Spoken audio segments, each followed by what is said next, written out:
Në këtë muaj të sensibilizimit në lidhje me të gjitha problemet shëndetësore që mund të ketë një femër, pikërisht në muajin e shëndetit të mirë të gruas, ne sot në këtë studio do të diskutojmë në lidhje me një nga problematikat shëndetësore që i kanoset gjerësisht sot femrës, kancerin e gjirit. E natyrisht është një nga problemet që duke si gjithmonë njerëzit, kushdo nga ne është i etur për të marrë informacione për të kuptuar më tepër se si ka evoluar i gjithë ky problem. Ne kemi kënaqësinë që të rikthehemi në këtë studio zotin Alban Ylli, mirë se vjen dhe të falenderojmë që rikthehesh në studio aq më tepër në këtë muaj ku sensibilizimi çdo herë në fakt duhet jetë i madh, por të paktën ndodh që të ngacmojmë vëmendjen të gjithëve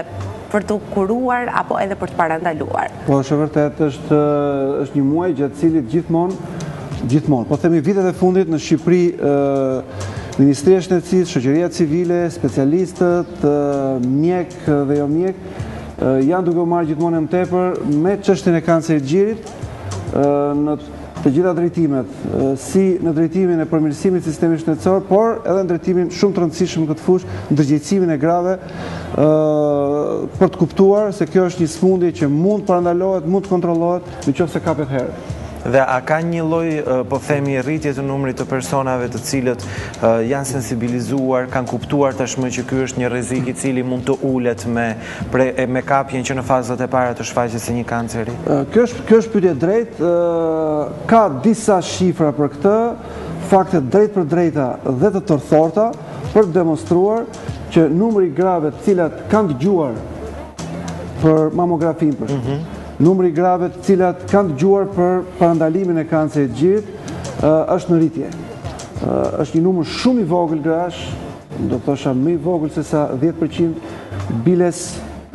në këto 2-3 vitet e fundit mund të ketë përfunduar vetëm 5% numri i grave të cilat nuk kanë dëgjuar asnjëherë për mamografinë apo për kontrollin e kancerit të gjirit. Ndërkohë që ka një dhënë tjetër të fortë, e cila na demonstron se popullata na dëgjon, popullata i merr mesazhet tona gjatë këtyre fushatave, numri i grave të cilat shkojnë pranë qendrave të mamografisë apo shkojnë tek mjekët e familjes për ekzaminim klinik të gjirit shtohet shumë gjatë tetorit.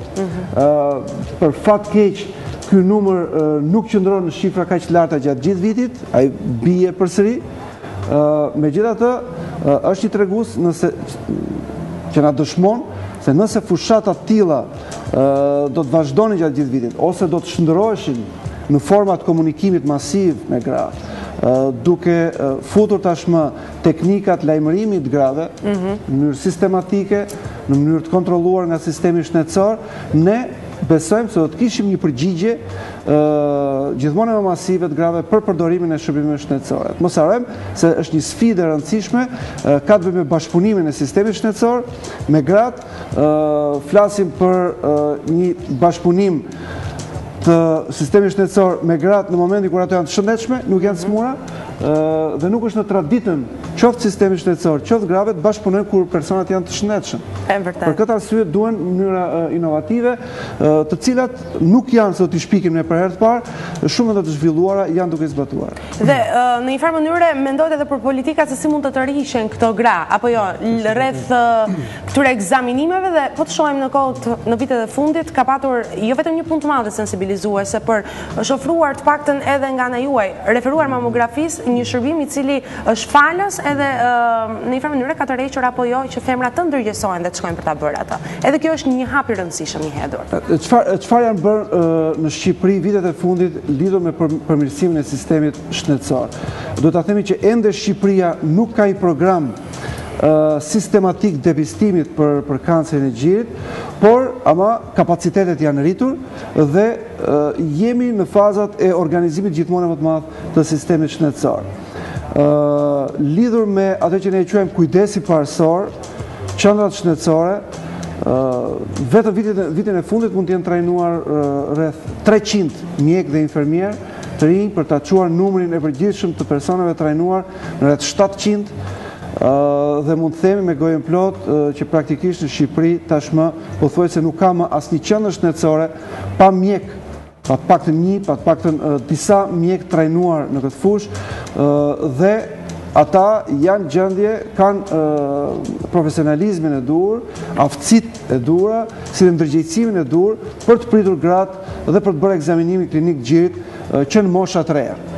Nga ana tjetër, Vitet e fundit ka ndodhur ndryshime dhe me mamografin, janë shtuar numri qendrave të mamografisë në vendin tonë, është shtuar numri specialistëve, janë trajnuar jashtë shtetit specialistë të diagnozës, radiolog, në disa raste pak më të ralla edhe anatomopatolog për të bërë biopsin, edhe në i kirurg, dhe kemi 3 këtë vit, është një re e rëndësishme, kemi 2 mamografi të reja, por ndryshe nga tjera të janë të lëvizshme, pra një farë mënyrë sistemi shëndetësor mund të arrijë edhe ato zona në të cilat nuk ka mundësi të mira fizike për gratë për të shkuar tek mamografia, janë kamionçina Gogla, ku aparatet e mamografisë qëndrojnë dhe ekzaminimi mund të kryhet tashmë aty, pranë qendrave urbane apo dhe zonat rurale ku banojnë gratë. Mos harrojmë që rreth 40% e Shqipërisë ende banon fshat. Mos harrojmë që në shumë qendrat vogla qytetare në Shqipëri ende nuk ka mamografi publike, pra nëpërmjet këtij investimi të ri të Ministrisë së Shëndetësisë do të bëhet e mundur kjo gjë. Kemi në një numër tashmë, apo kemi në një database i cili dim se sa gratë të prekura kemi, sa gratë të shpëtuara, apo në cilat grada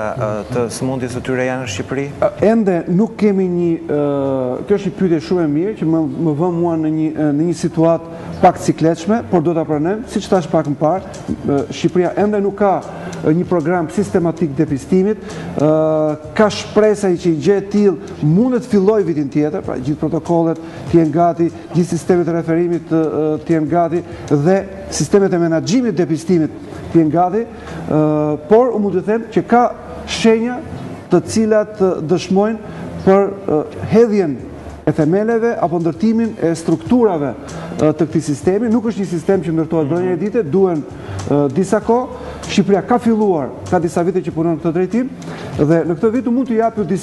disa tregues të ndërtimit të sistemit, ndoshta edhe disa shifra të përdorimit të tij. Spari mund t'ju them që këtë vit, brenda vitit, ne kemi plan të organizojmë një trajnim për të gjithë ata që ne quajmë pika fokale, koordinator të shtetit publik në nivel të rrethit, në nivel lokal, që do merren me menaxhimin e programit depistimit. Pra detyra e tyre gjatë gjithë vitit do të jetë pikërisht organizimi, koordinimi ndërmjet sektorëve të ndryshëm të sistemit shëndetësor, bashkëpunimi me shërbimet e parësorit, por nga ana tjetër lidhja me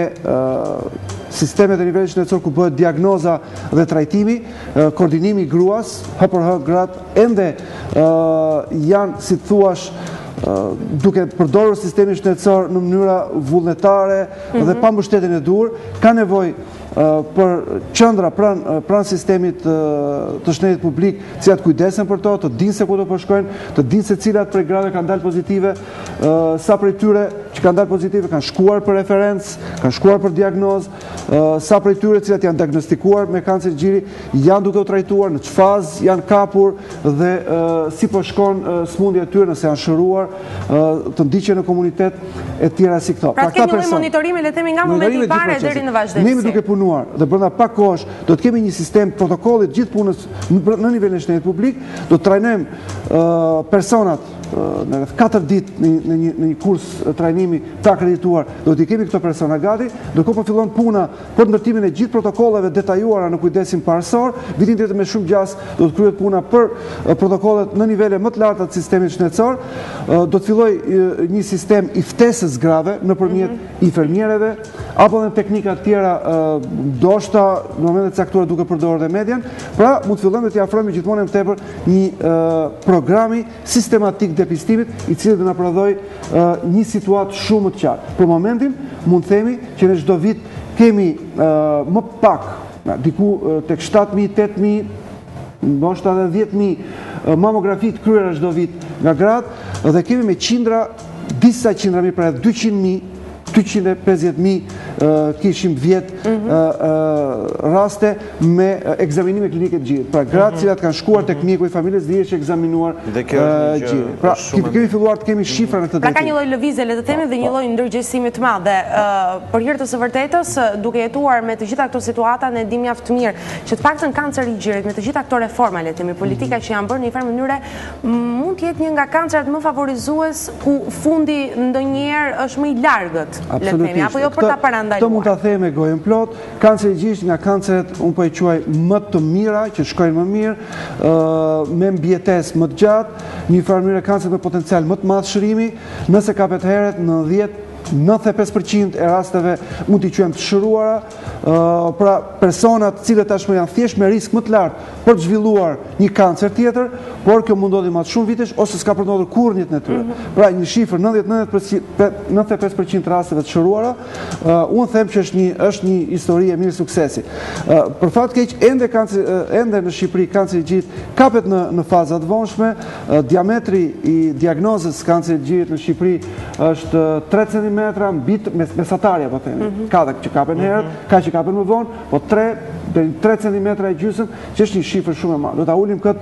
pak të 1 cm, të shkojmë poshtë 1 cm, një term që në anglisht, dhe që më përdore gjithmonë më tepër në këtë fushën e kontrollit të kancerëve është downstaging, pra kancerët kapen gjithmonë më herët, çka do ta përmirësoj mbjetesën e tyre. Dhe për kancerin e gjit, kjo është shumë thelbësore. Ajo që shpeshherë i dorëzon individ të prekur nga kanceri, po flas në përgjithësi, por le të bazohemi edhe tek gratë, të cilat pas një kontrolli mësojnë se kanë një kancer gjiri apo çfarë do tjetër, ka një lloj demoralizimi që ka dhe një lloj mentaliteti që fatkeqësisht në Shqipëri duhet ta pranojmë. Ai do të bëj punën e vet, çfarë do lloj gjëje që unë të bëj, unë sërish do ta humb jetën. Në këtë sens, na duhet një fushatë e mirë për të kuptuar që nëse fillojmë herët ta kapim, po qoftë edhe vonë, kemi shanse dhe mundësi që kanceri t'i shpëtojmë në një farë mënyre?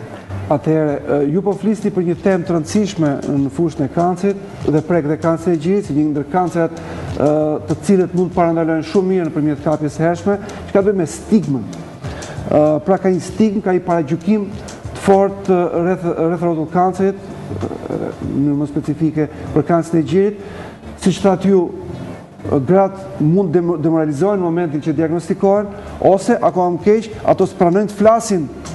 në momentin kur nuk dihet asgjë nëse ato e kanë apo jo. Është një smundje fshet, nuk ka shenja të qarta dhe për këtë arsye duhet shkosh ke mjeku për të filluar dhe për të dyshuar për të. Nëse gratë nuk pranojnë të flasin për këtë, nëse në mendjen e grave do të vazhdoj të ngret një paragjykim i tillë që lëre të bëj punën e vet, është e kot të bësh diçka për këtë kancer, sepse në momentin që do ta di do të jetë më keq për jetën time, është më mirë ta mësoj sa më vonë, sepse unë s'kam ç'të bëj për të. Kjo është nga gjërat më të keqe që mund të ekzistojë në një shoqëri. Dhe ky fenomen ka ekzistuar në shumë shoqëri edhe perëndimore, por aty situata ka ndryshuar. Ky fenomen ekziston ende në shoqëri si ajo e Shqipërisë dhe për këtë arsye frenon bashkëpunimin e madh mes grave dhe sistemit shëndetësor. Kam parë shumë fotografi, kam dëgjuar shumë prezantime të kolegëve të mi në vende të tjera të botës, të cilët tregonin se si kur kanë filluar punën si onkolog, si specialist klinicist. Unë nuk jam klinicist, nuk merrem me gratë, si thosh në klinikës, merrem me shtetin publik dhe kjo më jep një kënaqësi ndonjëherë më të madhe, sepse përpiqem të ndryshoj atë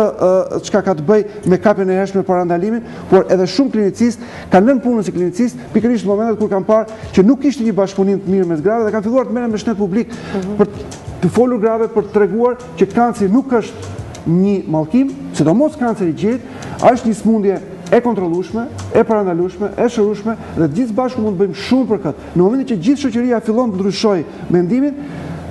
si me magji, në thonjza, fillojnë ndryshojnë një farë mënyrë edhe shifrat. Fillojnë ndryshojnë vdekshmëria, fillojnë ndryshojnë pritet sidomos vdekshmërisë. Është e vështirë që ne të kontrollojmë atë që ne quajmë incidencën, rastet e reja të kancerit. Ato varen nga disa faktorë pjesërisht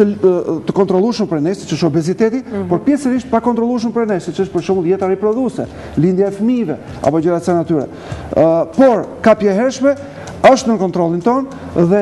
stigma, si thua, është një nga barierat, cilat mund ta luftojmë gjithë bashku dhe nuk bëjmë as pak keq të përsërisim gjithmonë në mënyrë sa më inovative, shpresoj unë, gjithmonë sa më tepër njerëz, sa më shumë specialistë, ndoshta jo vetëm specialistë, por edhe vullnetarë, shoqëri civile, njerëz medias, njerëz tjerë, ta përsërisin vazhdimisht këtë mesazh. Kanceri i gjit është një smundje që mund të kontrollohet mirë, mund të parandalohet nëse kapet në kohë. Dhe kështu që unë shpresoj edhe kjo bisedë sot mja të ketë shërbyer për një lloj sensibilizimi edhe zonjat që na kanë ndjekur edhe nëpërmjet ekranit ta bëjnë një gjë të tillë, të shkojnë tek mjeku dhe të vizitohen. Nuk është e thënë që të kemi dyshime për të shkuar tek mjeku, por mund të bëjmë edhe vizitën rutine e cila do të na parandalonte nga rrezikshmëria e lartë e prekjes së kancerve. Jo vetëm zonjat, por edhe zotërinj, të cilët ne i kemi diskutuar edhe në këtë, sepse kanceri na kanos të gjithëve pa dallim moshe apo pa dallim të elementeve të tjerë jetik. Unë ju falenderoj shumë për punën që bëni dhe për prezencën sot. Faleminderit. Unë doja të thosha në fund vetëm një sekondë. Patjetër. Që ju e përmendët, na kanos gjithë, është e vërtet, është një smundje shumë e shpeshtë. 1 në 12 gra besojmë në të ardhmen jetën e tyre do ta hasin këtë kancer gjithë dhe të mos presin kur ai të vi. Është e vërtet që në moshat e reja kjo është një smundje shumë e rrallë. Vetëm 1/8 e kancerve kapen nën 45 vjeç. Shumica dërmuese e kancerve kapen mbi 55 vjeç, 2/3 e tyre mbi 55 vjeç, po është mirë të fillojmë të mendojmë që në 30-at dhe kontrollet e para të paktën të nisin që në këtë moshë. Dhe pastaj mamografia në moshat pak më të voshme e tjera me radhë. Por është një smundje që mund të na prekë gjithë. Kështu që duhet një lloj ndërgjegjësimi nga të gjithë femrat edhe të mos neglizhojnë kur bëhet fjalë për shëndetin. Punë të mbarë dhe faleminderit. Faleminderit. Rikthehemi pas pak.